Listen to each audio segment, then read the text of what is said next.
Good afternoon, ladies and gentlemen. Like I told you before, once I identify a general problem among students, I will always come here to address it. For those of you that are my followers on YouTube, on my YouTube channel, the last time we talked about a problem, a difficulty that students face when maybe trying to solve problem on angle and center in psychotheory. So today we want to emphasize on how to decide whether to group a set of data or to use direct formula to calculate when you are given a question like this without being given the class interval. All right, we are given this question: the number of mastics in each of sample A of 30 matched buses produced in a factory was found to be as follows. All these values on the board. Then, using an assumed mean of 50 sticks, calculate the mean and the standard deviation of the number of sticks, each correct to 2 decimal places. This instruction is to be adhered to strictly for those of you that are preparing for external exams, because it's part of the marking scheme. Okay, so first we are going to write our assumed mean as A. A is equals to 50, so that you don't make mistake. All right. The next step is, let's decide if you want to use a class interval of let's say here we want to use the smallest value here is 46. The highest value is 54. The range of value here is 8. Okay. So you now decide, okay, till I get to exhaust this 8, what should be the class size? You are going to realize that the class size here will be very small. There is a calculation that you are supposed to do here, but I wouldn't waste your time. In our next video, maybe we are going to address that. But let's identify the smallest and the biggest. The smallest is 46. The biggest is 54. So let's assume our class size to be 3. Our class size to be 3. All right. So it means we are going to start. You can start with 45 if you wish, but let's start with this thing, 46 in this case. So here we are going to have in this topic, anytime you are given a question, please, I will encourage you to always start with the formula, because it will guide you. It will guide you to produce your table correctly. All right? So I'm going to write down the formula. The first question says we should calculate the mean. Mean is equals to assumed mean plus summation FD all over summation F. Our D is deviation from the assumed mean. Our F is the frequency, A is the assumed mean. Okay, so this is the formula for mean. So as you go to your table, be sure that you have F, be sure you have D, be sure you have FD on the table. Okay, the next question says we should calculate the standard deviation. And of course, you know, you have to get variance before standard deviation. The square root of variance is standard deviation. So variance equals to summation f d square all over summation f or minus summation f d here all square over summation f all square. This way, this is the formula for calculating variance. To take the square root of this, you have standard deviation. So looking at this, you are to form the table now. Okay? So let's try to form the table. The first thing is our class interval. Of course, you know you have class interval. Class interval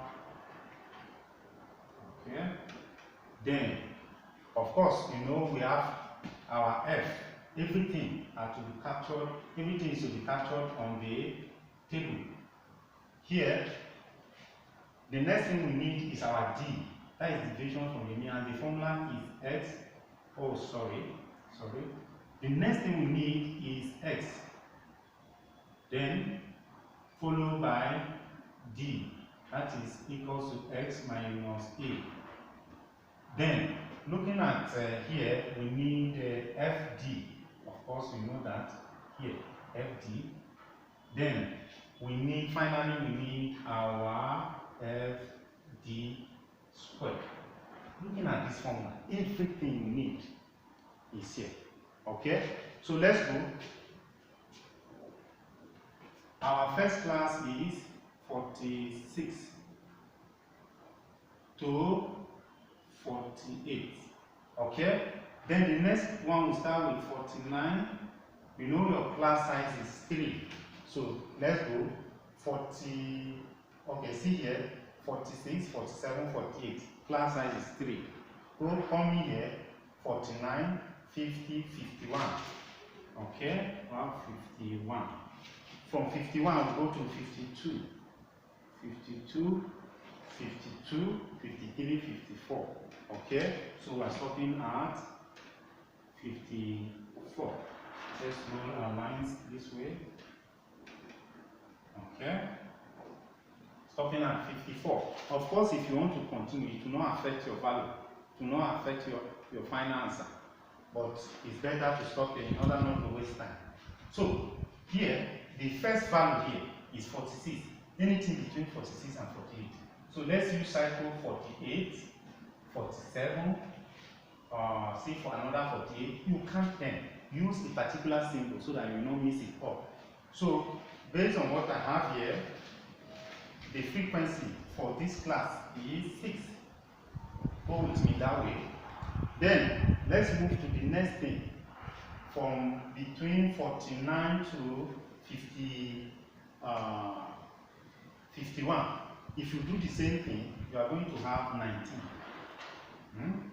Then, from 52 to 54, you are going to have 5. Alright, please, when you come to this page, always cross-check, because it will be difficult for you to correct this when you have already done all the calculation. So, the frequency, because all the number here together will give us 30. So, let's be sure it is 30. 19 plus 6 will give us 25. 25 plus 5 will give us 30. So, summation F is equals to 30. It means we are on course. Okay? Here, to get this x is the mid value of this class interval. So you say 46 plus 48 divided by 2. That is the mean. Okay? If you do that, please do that on your calculator. You see we have 47.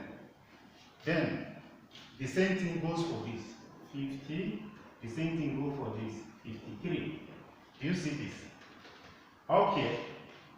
Deviation from the mean now is the number minus the assumed mean. So here, if you say 47 minus 50, you are going to get minus 3. If you say 50 minus 50, 0. If you say 53 minus 50, you are going to have 3. Okay? So FD, this is D, and this is our F. So here, 6 times 3 gives us minus 18. This times 0, 0. 5 times 3 is 15. And what is our summation? FD. Our summation FD will be, in this case, it will be what? Minus 3. I think minus 3. Yeah, minus 3. Because if you add all these numbers together, you are going to have minus 3. Then, F, some students will mistakenly multiply F and D and square the whole answer. Please, sometimes you get answer, sometimes you make mistake and then you miss off the whole thing. So I will encourage you to square this one and multiply it by f. So if you do that, you are going to have 54. For here, you are going to have 0. For here, you are going to have 45. And then finally, our summation fd squared is going to give us 99. Please cross-check this to be sure it is correct. And I think it's correct. So we have already gotten all the values from here. The next thing is simple. And of course, as a student, when you are going for external examination like WAEC and NECO, I will encourage you to always go with your table, because WAEC has produced this table for you to use in the hall, and this formula is right there. So do not crack your head too much. You have the formula right there, but make sure nothing is written on the table, because the invigilator won't allow you in with it if you have written things on the table. Please take care. All right, so let's use the formula now to check. We have the formula says me is equal to, normally we use me as S bar, is equal to A. What is our A? 50. 50 plus what? Summation FD is minus 3. Minus 3 in this case. All over summation F is 30. So this will give us 50. If you open up here, if you divide, you are going to have plus minus 0.3. Yeah, you are going to have minus 0.1 rather. This way, when you open up the bracket, you are going to have minus 0.1, which will eventually give us 49.9. Okay, the instruction says to correct to 2 decimal place. Okay, so let's obey that instruction by putting 0 here. Correct to 2 decimal place so that you will not be penalized. Right, we have gotten this. Let's calculate our variance.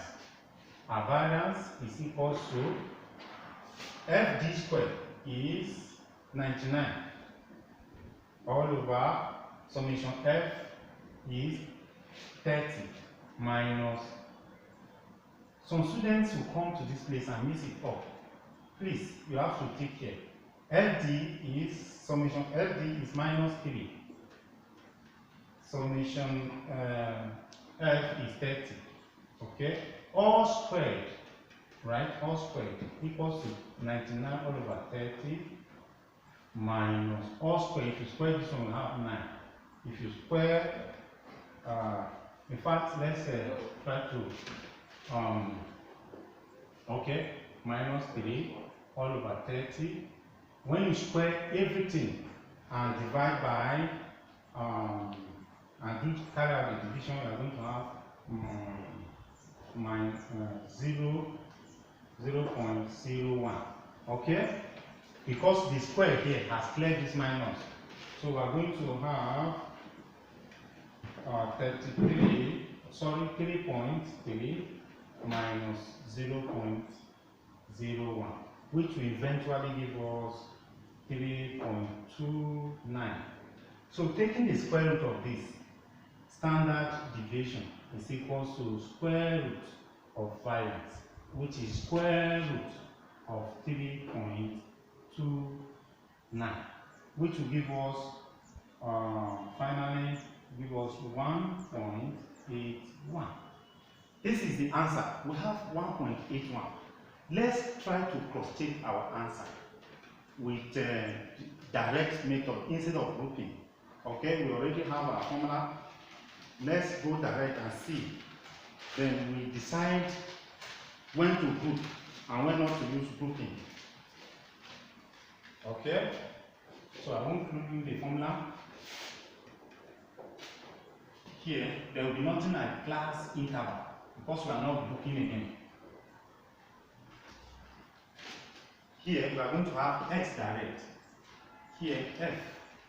Here, d, which is equal to x minus a. Here will be fd, and here will be fd squared, just like the formula says. So the first one, the first number here is 40. The first number here is 46, followed by 47, followed by 48, followed by 49, followed by 50, followed by 51, 52, 53, 54. Then we stop here. Okay? We are not grouping this time.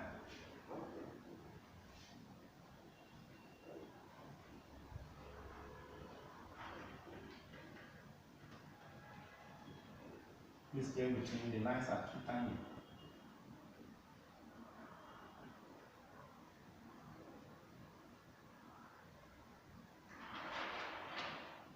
Okay? Then finally, this. Let me not do this. This is the last one. Okay?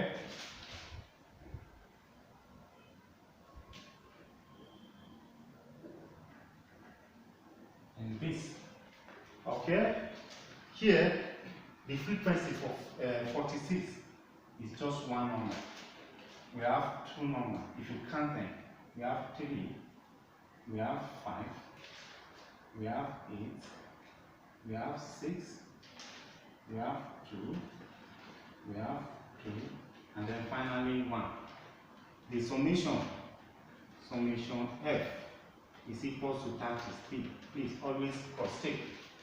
Then FD, when you say 46 minus 50, you have minus 4, you have minus 3, you have minus 2, you have minus 1, you have 0, you have 1, you have 2, you have 3, you have 4. Okay? Then FD, just this times this. You have minus 4, minus 6, minus 6, minus 5, 0, 6, 4. Finish something up. Okay. 6, 4. That's the last one. Then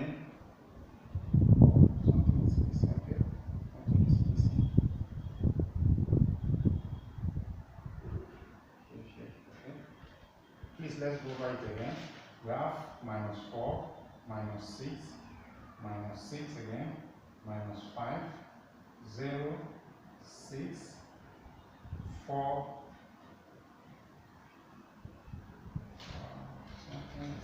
okay. We have 4, excuse me, erase this. We have minus 6, minus 4, minus 6, minus 6, minus 5, 0, 6, 4, 6, 4. Okay? And then the summation FD. Summation FD is minus 1. Okay? Then we go to FD squared. We have 16, we have 18, we have 12, we have 5, we have 0, we have 6, we have 8, and then we have 8, we have 0, 6, okay, after 0, 6, we have 4, we have 6, 6 in this column, and then we have 4. Then summation FD squared is equals to 99. Okay? Now this time around we are not grouping. So let's use the formula still and observe what we are going to get.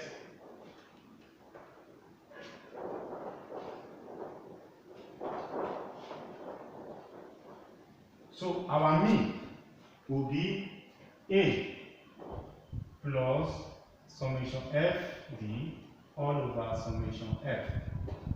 Our A is 50 plus FD. Our FD is minus 1. Minus 1 all over 30. Okay? When you do your division, you have 50 minus 0.01. Okay? Which will finally give us 49.9. Okay?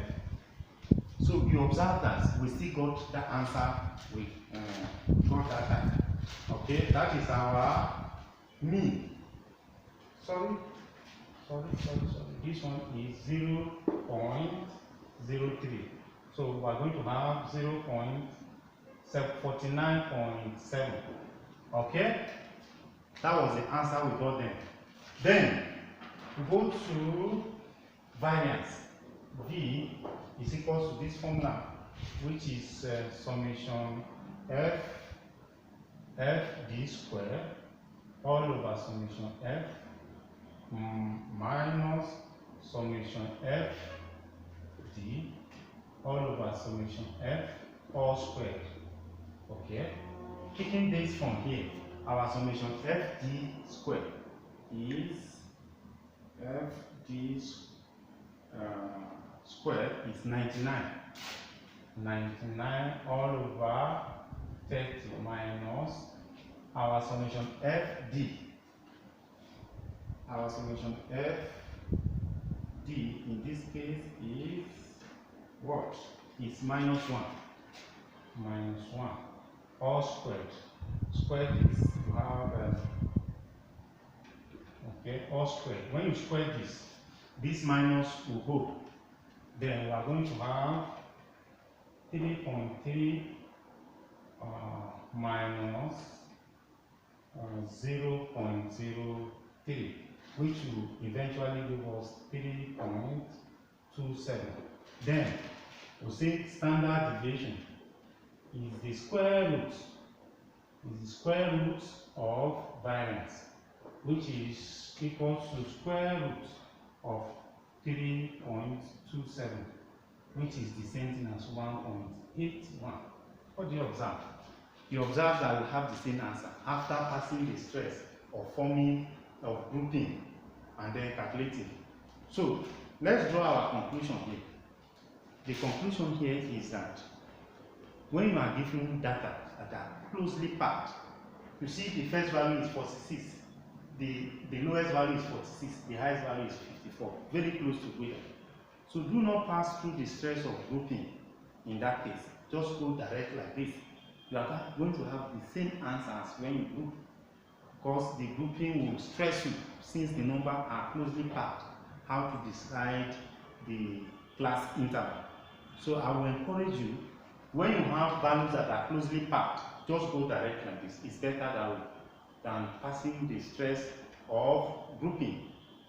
This grouping only comes when you have wide range of data. For example, from 10 to 100. You cannot fill the whole board with that, so you just group. That is the essence. So I believe strongly that you now know when to group and when not to group.